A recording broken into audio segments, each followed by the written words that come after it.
When the government actors are the ones that do it, the ones who have the right connections with the administration that's in power, there is no accountability. And I think that's what needs to change. And I don't care whether you're on the left or the right, you should want that basic level of we the people creating a government that is accountable to us, not the other way around. I walk in redemption. Hey everyone, welcome to another Sit Down with Michael Franzese. Hope everybody is doing well. All is very good, very blessed on this end.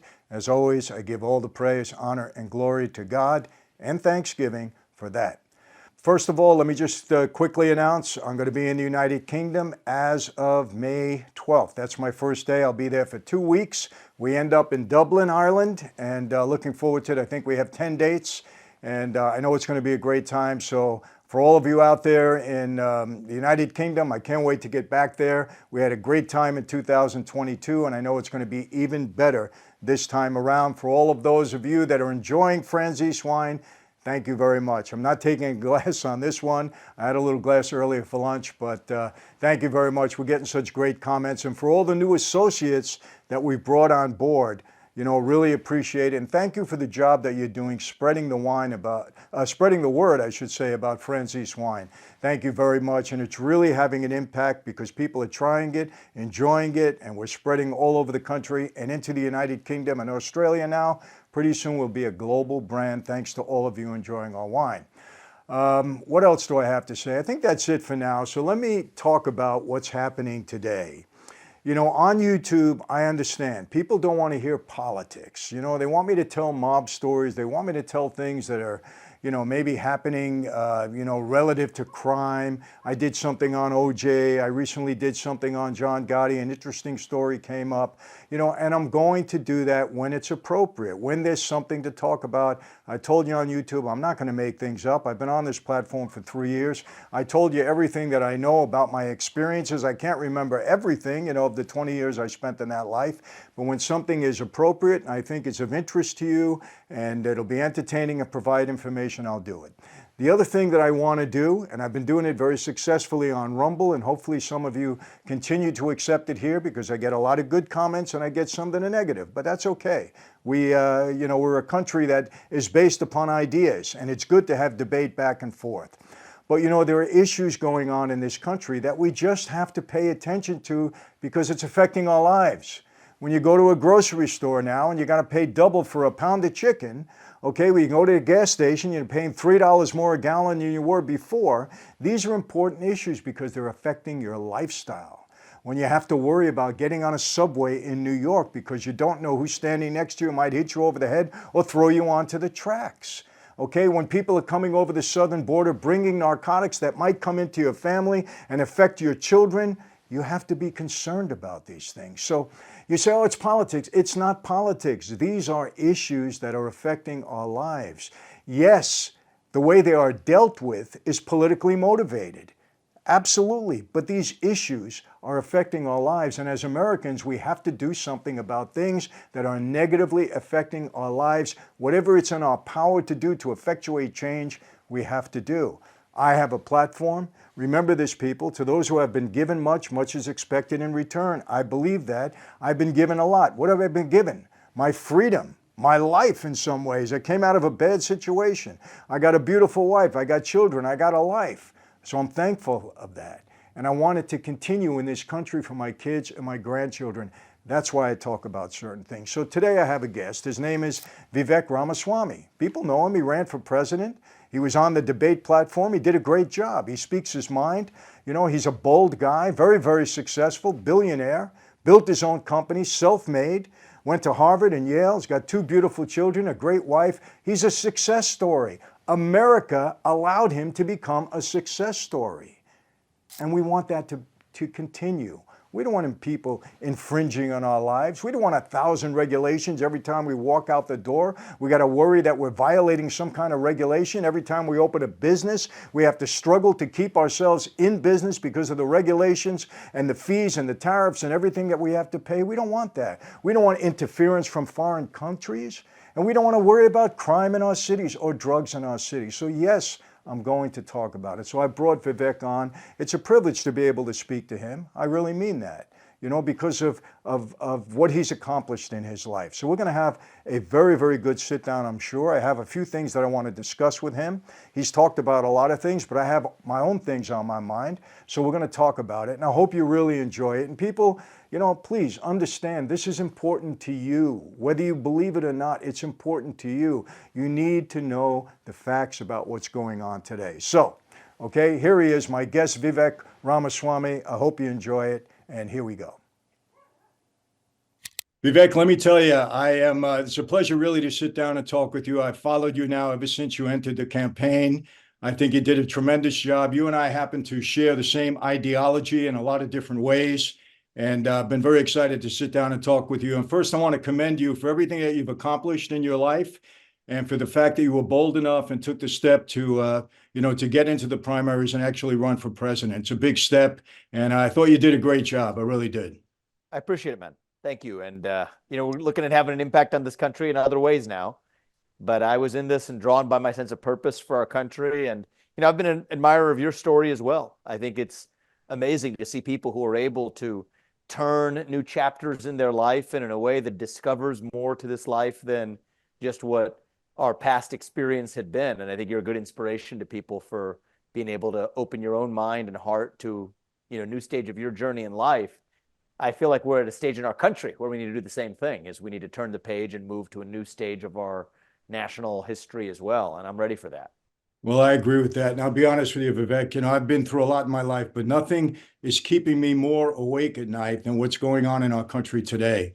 And I got to tell you, and I think you can really comment on this, I think the two biggest problems we have right now are, number one, the present administration weaponizing the Department of Justice and other agencies in government to go after their political enemies. That's number one. And number two, the fact that mainstream media covers for some of the things that are going on, which I think these two issues are really going to be our downfall if we don't get a hold of this and turn things around. I think you're spot on there. I mean, you just take the first of those issues.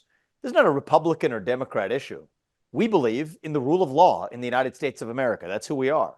Whether you're black or white or Democrat or Republican, there's one standard of the rule of law for all Americans. That's not too much to ask. Now, we've been perfect in much of our national history. There are points 150, 200 years ago where, based on the color of your skin, you might not get a fair shake at a trial, or you might not get a fair shake in whether or not you're prosecuted for the same crime that someone else has let go for. Well, that same type of racial discrimination that we might have had 200 years ago, now what we're seeing today is a form of political discrimination, where the real form of discrimination in our legal system is depending on the content of your political beliefs. That's not America. That's the stuff of banana republics. And if I told you 4 years ago that we would be in the middle of an election where the main nominee for U.S. president and the front runner in the race was running against the existing president who had weaponized his own Justice Department to prosecute his political opponent in the middle of an election and had other partisan measures to remove him from a ballot, even without going through the judicial system, you would have said that was the stuff of conspiracy theories, that was crazy talk. And yet here we are today where that's reality. Stone cold reality, not just against Donald Trump, but against countless Americans in this country who now have to be held to a different standard of the rule of law because of their actual beliefs. And that's something that I think would make Thomas Jefferson and Alexander Hamilton both shudder. And those are two people who, they're one of the great rivalries of all time. They disagreed on a lot of things, but they agreed on one thing. It's what John Adams said as well. We're in a government of laws, not of men. And that's what we need to restore in this country. And I think that will help unite us as well at a moment where we could use it. Well, I totally agree with that. One thing that Donald Trump keeps saying, and he's so on point with that, this isn't about him. This is about prosecuting our way of life, about prosecuting every American, because if they can do it to Donald Trump, such a high profile guy, an ex-president, if they can take him through the mill like they've been doing to him so unjustly, what I've been preaching to people is they can do it to anybody, and they will do it to anybody. So this is really assault on our lifestyle. It's an assault on the way we're accustomed to living. It's an assault on our legal system, on our government, and everything else. And I tell you, it worries me. And Vivek, I've been indicted 7 times in my life. I went to trial 5 times. I understand the legal system very much. Even on the street, I never witnessed some of the things that are going on today. I would have never believed it. Never believed it. And sometimes they would say, well, you guys were criminals, it was organized crime. And okay, I can understand that. We were on the other side of the law. Sometimes the law does stretch to go after the lawbreakers. But to do this to an ex-president and to prosecute people the way they're going after him and others, he wasn't the only one, it's very frightening, very frightening. Well, I'll say something is going into the details of the cases sometimes matters. I was actually having lunch with a friend of mine. He's basically apolitical. For all I know, he might be center left. I went to college with him. I don't really know where his politics are. We usually talk about business and sports and other shared interests that we have. But we're talking about the Trump trials because it's in the news. He says, yeah, I mean, I don't really know much about what's going on, but he probably broke the law, right? Well, I walked him through each of the cases. Let's talk about the first one. Let's talk about the instance in which actually there was a civil suit brought by the New York Attorney General, Letitia James. I walked him through. He said, oh, is there some kind of consumer fraud? No, it's not consumer fraud. These are the most sophisticated financial institutions on planet Earth that did business with Donald Trump, made money off their relationships, never had one civil suit to complain about. But you have an attorney general who's elected on the premise of going after him that somehow says that you've defrauded them to the tune of $450 million, when in fact, nobody actually lost money. They actually made money in those relationships. So that was the first of them. Is that a fluke? Now you've got a second case. So I asked my friend, we're sitting down at lunch. I said, do you know much about that second case that's going on at the trial right now? He said, I don't know much about it, but wasn't it he used some campaign money as some hush money to pay some sort of adult film star? Is that what it was? I said, actually, if you pay attention, the whole case is not that he used campaign funds. The prosecutor is saying that he should have used campaign funds, but he used personal money to do it. My friend was appalled. He said, really? So we walked through the details of that case. This is a smart guy, a business guy. He used to live in New York at the same time that I did, who was appalled when you go through the facts. But that gets to the second point you raised, the mainstream media. He says, how do you get your news? He said, I read the New York Times. Well, that's part of the problem, is that you get one prism where you have an educated person. This guy who went to Harvard College with me, sophisticated business guy, understands the law, and yet is just consuming passively a lot of that mainstream filtered information. He doesn't even have the basic facts of what's going on in these trials, but is left with the impression that the 45th president of the United States must be a criminal, or there wouldn't be all these suits against him. And that's what's poisoned us to the point of national division that we're in today. Here's my view. We got to turn the page and say, whoever you are, you get to express your mind freely. Whoever you are, you get a fair trial in the United States of America, regardless of your politics. And most people I know across this country agree on that. And I think that's one of the things I'd like to see the Republican Party do better. This is not some partisan war against Democrats. It's not. It's deeper than that. This is a fight for the 1776 ideals that our country was founded on in the first place. That's really what's at stake here. This is a 1776 moment in the country right now. And that's going to require people opening their eyes to say it's not just criticizing the radical left. What do we actually stand for as conservatives, as Americans? Basic ideas like merit and the rule of law and free speech, and the idea that the people we elect to run the government should actually run the government, not these unelected bureaucrats. Those are not black ideas or blue ideas or red ideas or white ideas. They're American ideas. And that's what this moment is about. And I think if the conservative movement steps up and owns that set of values, the American values that made us great, we're going to be successful. If we just fall into the trap of complaining about what the other side is doing, I think that that's going to be a step in the wrong direction and lead us further on the decline that we're in. No, I think you're exactly right, but that's such a big problem. People getting the news that really isn't even the news. I'll turn on, mainstream media, and I don't hear news, Vivek. We hear opinions. We hear, just such stuff that doesn't even make any sense. So people are so uninformed.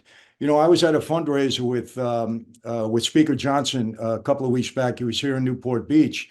And the one thing that I was really concerned about, I said to him, listen, everything that you're saying sounds good. He was talking about a lot of positive things within the Republican Party. I said, but let me ask you a question.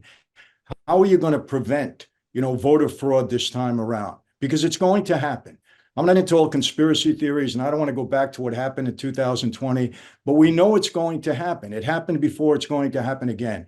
How are you going to protect us? Because no matter how these polls look, there's going to be some stuff going on. And that's what I'm worried about. No matter what we do on this side, are we going to get a fair shake in this next election in 2024? Because I think the fate of our country really depends upon it. This is such a critical election this year.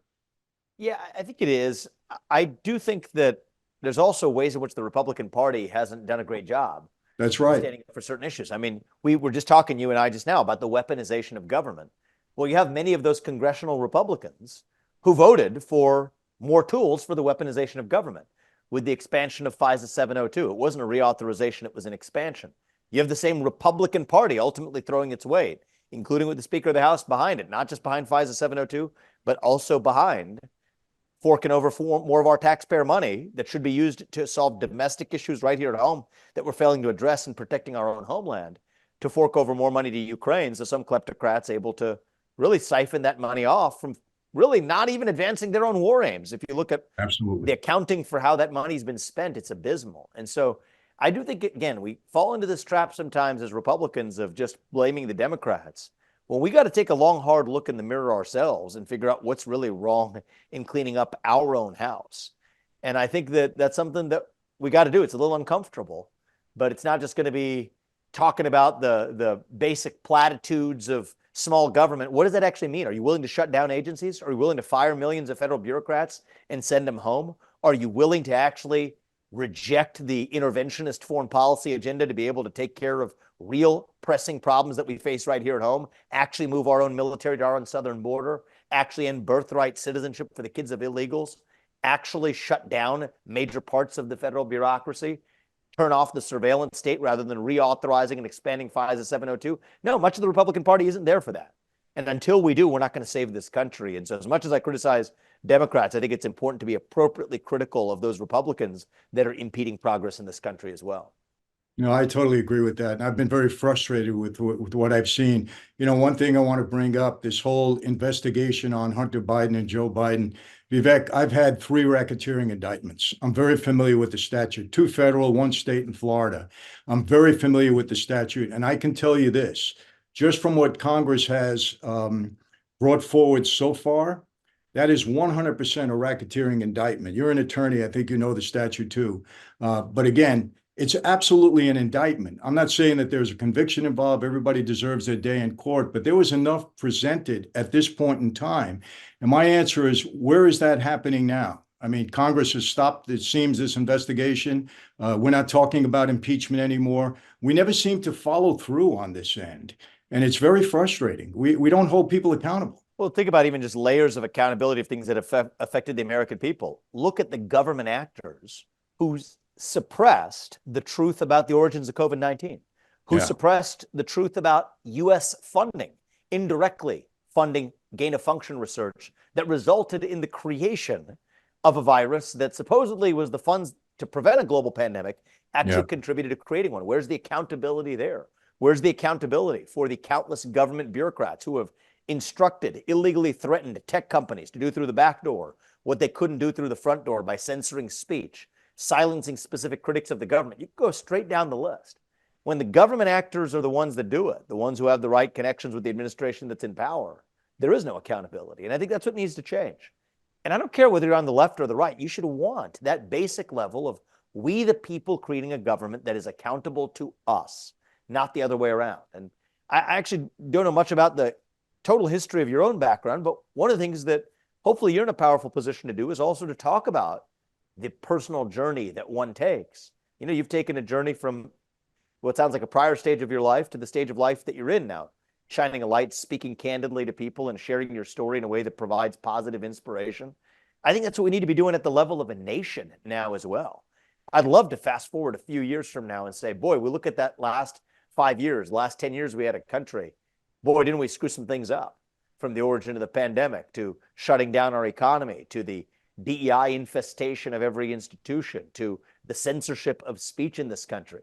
Yeah, we screwed some things up, but hopefully for 10 years from now, I want to be looking back and laughing at that as a kind of adolescent period that we went through. And so just as a person in their own life can evolve and open their eyes to truth, hopefully our nation as a country can do the same thing in the years ahead too. And I do think it's going to take courageous leaders willing to speak the truth to step up and do it.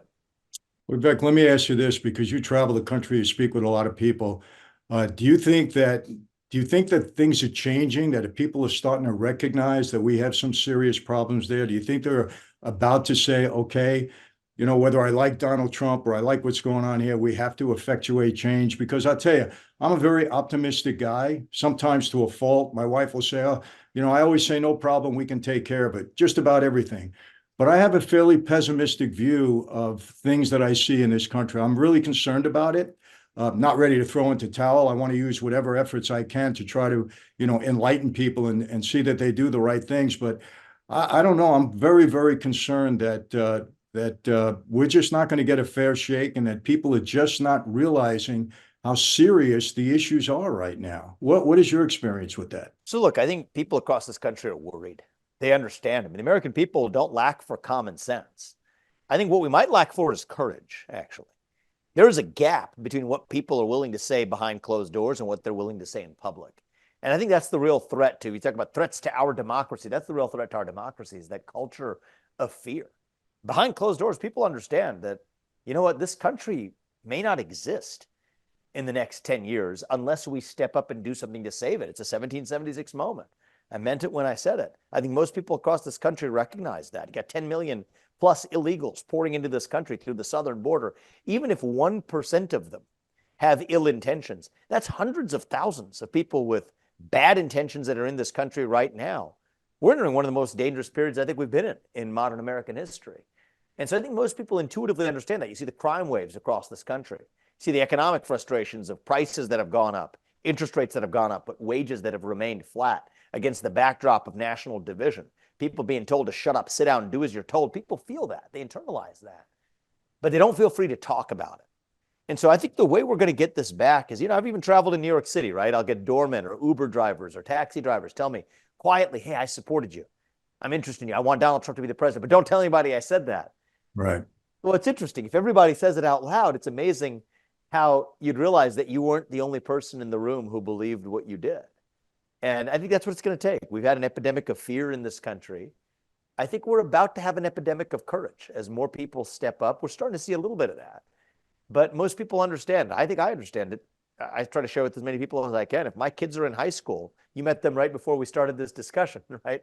My little guys, that one's 4 years old and one is soon to be 2. Yes. If they're in high school before we get this right, I don't think we have a country left. But that's up to us. And I think we can set this right. But the first step is recognizing it. And I think most people across this country, across partisan lines, really do. They just got to have the courage to actually be able to say it. Well, I hope you're right, Vivek. And let me ask you, you mentioned the southern border. Do you think people really understand what's happening there? Again, another frustrating thing for me is we understand what's going on in this. You and I do. We understand, and a lot of people do.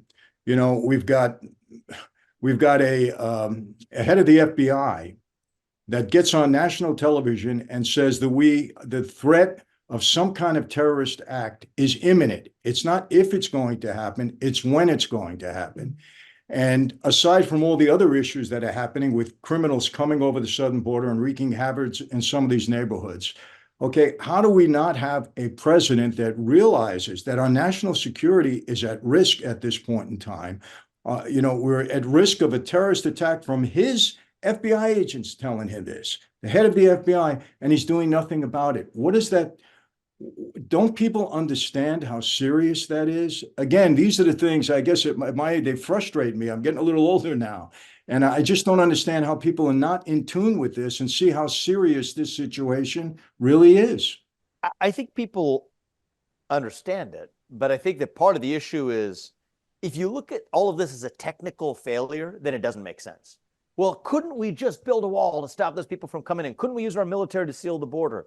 Couldn't we just awaken to the threats that actually our own, even people like the head of the FBI are actually alerting the US president to? If it was a technical challenge, none of this makes sense because we know how to solve these problems. It's relatively simple. Country put a man on the moon can get these things done. What you got to understand is this is not a technical issue. It's an issue of will, right? This is an issue of intention.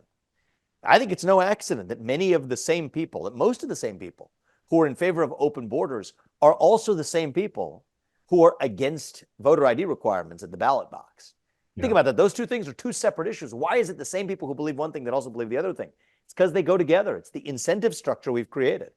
So I think they have an incentive for sowing that chaos because that then is the basis for greater expansion of tyrannical government authority. It's a greater ability to win elections over the long run. If you have actual people who are going to vote for you that are illegal mass migrants that you let into this country, and then lower the requirements for them to show up at the ballot box. So I know that's a little bit uncomfortable to say, but it's the hard truth. This is a question of intention. It's not a question of technical knowledge.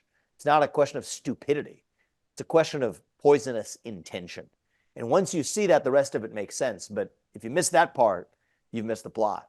I agree with that. And I think, this has been a scheme from day one just to pad the voting block. That's it, and I think, unfortunately, these people never want to get out of power. They want to maintain it forever. And they're doing everything in their power to make sure that happens for them. And you're right. I mean, we have to resist. I mean, people on the other side of this that really know what's going on have to resist and have to make it known and hope and pray that, that we get a fair shake in November. That's what I'm concerned about. Let me ask you, I know you're very supportive of Donald Trump. I'm sure you've met him several times. I've never met him. I met him one time actually with Roy Cohn way back. I met him briefly in a club. Roy Cohn represented me for a while. He was, he represented Donald, but I can't say that I know him. But I say this about him. There were certain things I never liked when he got on Twitter and acted in my way. I thought it was kind of unpresidential. I kind of understand the man was attacked from day one, and as a fellow New Yorker, I get it. We have a tendency to fight back, but I try to tell people, forget the personality of him that you may not like. I don't understand this hatred for him. I just cannot get it, Vivek. But the guy was a good president. He did a good job. The country was in good shape. The world was not chaotic. Well, people said, Michael, that's not true. There was a lot of chaos when he was president. Yes, but where did it come from? The guy was being attacked every day of his presidency from all sides on the other side of the aisle. I believe that he needs to be restored. I hope and pray that all of these legal battles that he's having don't stop him from becoming president again. I really hope. I think it's vital. I think we need it. I think if he doesn't become president, this country's in serious trouble. Look, I think that it is a once in a century opportunity that Americans have right now. Usually, if you have a challenger to an incumbent like Biden who's sitting there, it'd be somebody who's saying, oh, here's what I would do differently. But here's the opportunity people have this time around is you've got two presidents. You've got four-year track records to compare side by side. Right? You got 4 years of Trump. Here's what you got. You got 4 years of Biden. Here's what you got. Make your choice. And I think that makes it far less about comparing somebody's vision against a different vision. Compare somebody's record against the other guy's record. That's the answer. And I think that's a special opportunity. People should step up and seize it. I think the media portrayals have portrayed a man that's very different than the one who I've gotten to know. And he and I have a great relationship. And what I see is actually somebody who wants the best ideas to lead us to victory. Somebody who actually wants to be able to make sure, even if he doesn't understand something, to be pushed on his views to get to the right answer. It's not what you see in the media portrayals. I think it's part of what made his first term successful. And my bet is his second term is going to be even more successful than already a good first term. And I think he's ambitious about that. And dare I say it, I think he has the potential to unite this country. Success will be our vengeance. That's what Donald Trump is saying now on the campaign trail. And I love that message. I think it's a beautiful thing. Americans are hungry for that. And you know what? A lot of the America First policies that I embraced on the campaign trail as well, a lot of Democrats actually support them. I went to the south side of Chicago. You got 95% black room, maybe 150% Democrat. So they say, depends on how you count the votes. But it's interesting how they agreed with my policies on the southern border to use our U.S. military to seal the border more than many milquetoast Republicans do. And part of the reason is they're converting South Shore High School into an encampment for migrants at $7,000 per migrant per month, where many people in that community in Chicago are rightly asking, what about me? I'm an American sitting right here following the law, and you're rewarding these lawbreakers. So I think this is an opportunity now to, if you look at that survey coming out today, reported by Axios, that a majority of Americans and even 42% of Democrats favor mass deportations, what they called some of Trump's harshest policies. Here's the newsflash to the mainstream media. Maybe it's not a harsh policy if most Americans are actually standing for it. And what are they standing for? Just the basic idea of enforcing the laws as they already exist.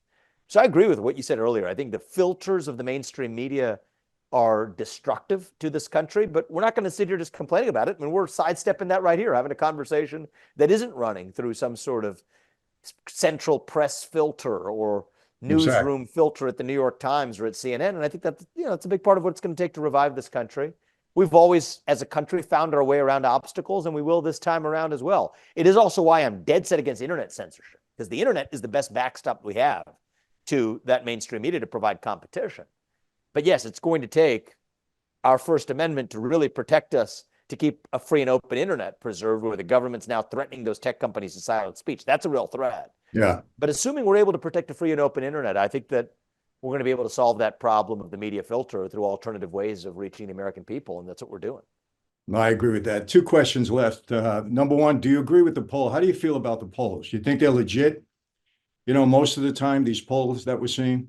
From what I see, they actually understate President Trump's support in the country. And I think that you saw that in 2016 as well, right? You have a lot of people who were shy to say they were going to vote for the man, but actually ended up doing it. So that's what I think is the reality versus the polls. Now, we can't just win this by 50.1. This cannot be another razor-thin margin. This has to be a decisive landslide, because let's be honest, a landslide minus some shenanigans is still going to be a decisive victory. But a razor-thin margin where MSNBC is deciding who won the election to call the race 6 days after Super Tuesday, after Election Tuesday, no, that's not going to work. And so that's the moment we're in. And I think that's what the moment calls for. And I think it'll be a good result if we have a unifying landslide. But I also think that's probably what's going to be required, because we are skating on thin ice as a country right now. I agree. Absolutely. Last question. Okay. Would you run again? I'll tell you, I'm not a guy who has been particularly drawn to making elaborate plans. Every time I've done that in earlier phases of my life, it never goes according to the plan anyway. But I'm called by my sense of purpose. That's what pulled me into the race. Clearly, I'm not going to be the next president. That's hopefully going to be Donald Trump now that the Republican primary has been sealed. But I am still called by that same purpose. And so I'm not thinking 4 years ahead, but I'm thinking 7 months ahead. How do we make sure that we achieve success this time around? How do we achieve as much as we can for the next 4 years? And then whatever this country requires and whatever I feel called to do personally with my own skill sets. I think God gives each of us our own unique skills. You have yours, I have mine. Every person watching this has their own. And so I think we each got to just look ourselves in the mirror and ask ourselves, how am I going to use the skills that God has given me to do what's right in the short time that we're given? And whatever that is, I'm going to follow that. And I'm not going to make some big plan of what's going to happen next year and then the year after and then 4 years from now. We'll take it day by day and month by month. And if you do what your actual higher purpose calls you to do, good things tend to happen. That's what I found. And so I'm going to stick to that formula. Well, listen, I hope you stay in politics. I really do. I see you as a future leader of our country. And, Donald's pick for vice president, I don't know, but I hope he picks somebody. And I know you talked about, you're in the mix there, that he's preparing to be the next president of the United States. And I can tell you that I would throw my support behind you. I have a lot of respect for you. I like your boldness. I like the fact that you come right out and talk, and you don't hold anything back, and your ideology is right. You're on point. So you got my vote, if that means anything, Vivek. Thank you, man. I appreciate it. And I love your story, and you can give inspiration to a lot of people. And you know what? We're going to do our part to save this country, and keep doing yours too, man. I appreciate it. Absolutely. Thank you very much, man. I appreciate it. Take it easy, brother. Thank you. Okay. Well, there you have it. I hope you enjoyed the sit down I had with Vivek as much as I did. Listen, you got to give the guy a lot of credit. He's very precise in what he talks about. He's in great command of issues and subject matter, and he's got good principle. He really does, and he makes a lot of sense. I love talking to people that make sense. He's got foresight, he's got intuition, he looks at the issues, and he's able to break them down and make sense of them and communicate it properly. This man has a future. There's no question in politics here in America. We need people like Vivek. And I hope you enjoyed what we had to say. I hope you paid attention.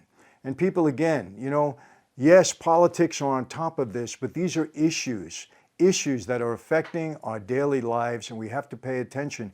We have to effectuate change when change is necessary. And I don't believe it's been more necessary than it is right now. So for those of you that care about this country, care about your future, your kids, your lifestyle, okay, get out and vote for the right people. That's all I can tell you.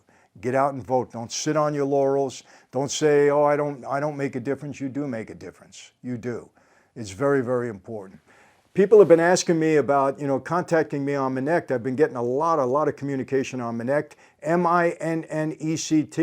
If you want to text me, you want to talk to me, you want to have a conversation, ask me about anything, whether it be in your personal life, your business life, I'm happy to jump on with you and we can talk. It's a great platform. It was created by Patrick Bet-David. I think most people know who Patrick is. Very successful entrepreneur, very dear friend of mine, a guy I love very, very much. Good people. So go on that platform, M-I-N-N-E-C-T, Maniac.com. You can talk to me, you can talk to Patrick. There's a whole bunch of people on there that are very interesting. But again, thank you for that. For those of you that have been using that platform, I've been enjoying the communication back and forth between us. I think that's it for today. What can I say? I'm getting ready to go to Europe pretty soon, to UK for my tour. I'll be in Arizona in the next couple of days, so I'm looking forward to that. People, thank you once again for supporting me. Appreciate it very much. How do I always leave you? Same way. Be safe, be healthy. God bless each and every one of you. Yes, I'll see you next time. Take care.